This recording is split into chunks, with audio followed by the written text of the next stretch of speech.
بسم اللہ الرحمن الرحیم۔ حضرت عائشہ صدیقہ رضی اللہ تعالی عنہ نے عرض کیا، یا رسول اللہ صلی اللہ علیہ وآلہ وسلم، عورتوں کو تو بہت سا ثواب مل گیا، مردوں کے بارے میں بھی ارشاد فرمائیے۔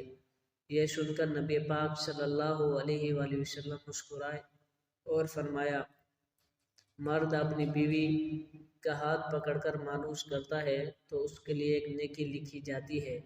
جو مرد پیار سے اپنی بیوی کے گلے میں ہاتھ ڈالتا ہے تو اس کے ہاتھ میں 10 نیکیاں لکھی جاتی ہیں۔ جب وہ اپنی بیوی سے مباشرت کرتا ہے تو دنیا و ما فیہا سے افضل ہوتا ہے۔ جب غسل کرتا ہے تو بدن کے جس بال پر پانی گزرتا ہے تو اس کے لیے ہر بال کے بدلے میں ایک نیکی لکھی جاتی ہے، اور ایک گناہ معاف ہو جاتا ہے، اور ایک درجہ بلند کر دیا جاتا ہے۔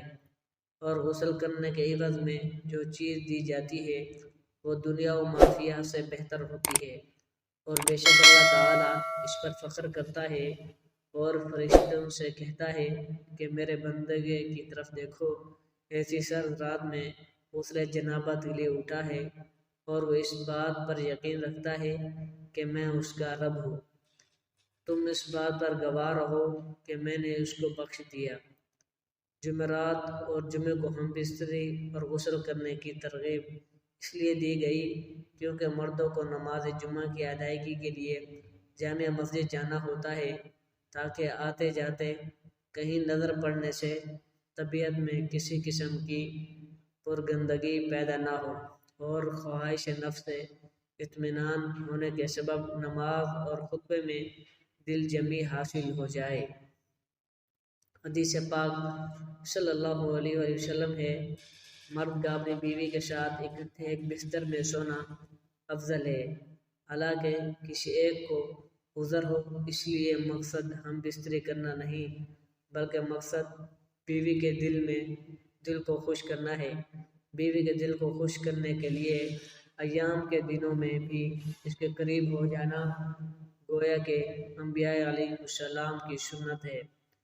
بیوی سے ہم بستری یعنی جماع کے لیے دن کی بنسبت رات کا وقت زیادہ اچھا ہے، اور اسلامی مہینوں کے اعتبار سے پہلی اور 15ویں اور آخری رات کے علاوہ باقی راتوں میں ہم بستری کرنا چاہیے، کیونکہ روایات میں معلوم ہوتا ہے ان 3 راتوں میں شیاطین زمین پر زیادہ پھیلتے ہیں، اور ہفتے کے اعتبار سے جمعے کی شب میں بعض فقہا نے جمعہ کو مستحب لکھا ہے، اور جمعہ میں بھی شروع حصے کی بنسبت شب کا آخری حصہ زیادہ مناسب ہے۔ رات کے ابتدائی حصوں میں سو لیا جائے تاکہ دن بھر کی تھکن سے راحت ملے اور مکمل سکون حاصل ہو۔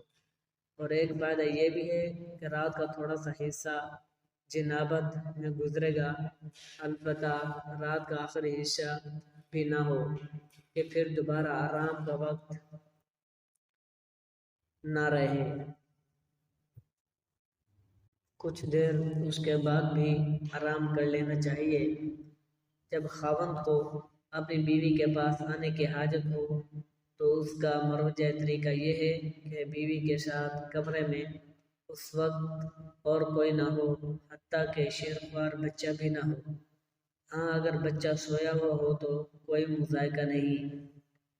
شریعت نے میاں بیوی کو اختیار دیا ہے کہ وہ دن میں یا رات کے کسی بھی حصے میں ازدواجی عمل یعنی مباشرت یا ہم بستری کو سر انجام دے سکتے ہیں۔ شرعی تقاضا یہ بھی ہے کہ جس قسم کی محبت کی توقع مرد اپنی بیوی سے کرتا ہے، اسی طرح کی توقع بیوی بھی اپنے شوہر سے کرتی ہے۔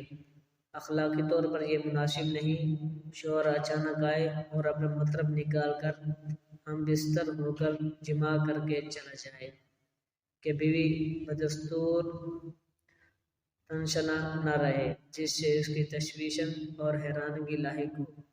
لیکن اگر اس کے ازدواجی ملاپ کو بخوبی سر انجام دیا جائے تو بیوی کے لیے بھی یہ مرحلہ آسان ہوگا۔ خاوند کو چاہیے کہ جب وہ اپنی ضرورت پوری کر لے تو بیوی کے پاس سے فوراً نہ ہٹے، کیونکہ اس سے بھی بیوی کی تشویش لاحق ہوتی ہے۔ بلکہ مرد اس کے بعد بیوی کے ساتھ تا دیر موجود رہے تاکہ آنکھا یہ یقین ہو جائے بیوی کی حاجت بھی پوری ہو چکی ہے۔ ازدواجی عمل کو لطف اور کارآمد بنانے کا مقصد عورت کے ساتھ نیکی اور احسان ہے، اور خیر اور احسان کا یہ عمل شوہر ہی کر سکتا ہے، کوئی اور کیوں کرے گا؟ اس لیے شوہر کو چاہیے اپنے سے ہر ممکن کوشش کرے بیوی بھی لطف اٹھا سکے۔